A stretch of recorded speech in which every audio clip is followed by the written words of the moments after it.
Lalawigan ng Pangasinan, nananatiling ASF-free ayon sa Provincial Veterinary Office. Narito ang report. Tiniyak ng Pangasinan Provincial Veterinary Office na nanatiling ASF-free ang lalawigan. For now, wala pa po tayong mga na-report o naitala ng mga positive cases ng ASF. Ngayong papalapit ang holiday season, hinigpitan pa ng provincial government ang pagbabantay sa 14 na animal quarantine checkpoint at borders sa probinsya sa mga pumapasok at lumalabas na buhay na baboy at pork products.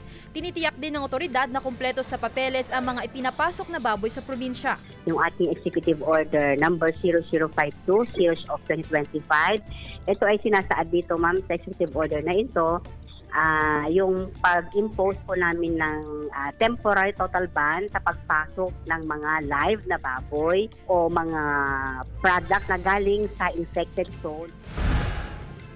Ganito rin ang paghihigpit na isinasagawa ni Melba na bumibili ng mga baboy mula sa ibang probinsya para sa kanilang litsunan. Dumaan ito sa quarantine, ma'am.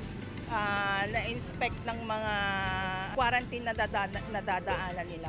Ayon sa Health Authority, hindi naman banta sa kalusugan ng tao ang African swine fever na nakukuha sa mga baboy. Pero importante pa rin ang mabusising paghahanda sa mga inilulutong karne ng baboy. Ayon po sa mga pag-aaral, ma'am, ang African swine fever ay hindi po threat sa human health and cannot be transmitted sa mga tao.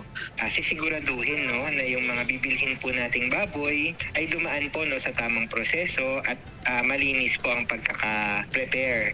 Ngayong buwan, normal pa ang kalakalan ng lechon sa probinsya ilang linggo bago ang Pasko at Bagong Taon. Kasama si Henry Duminsil, Sandy Salvacio, One North, Central Luzon.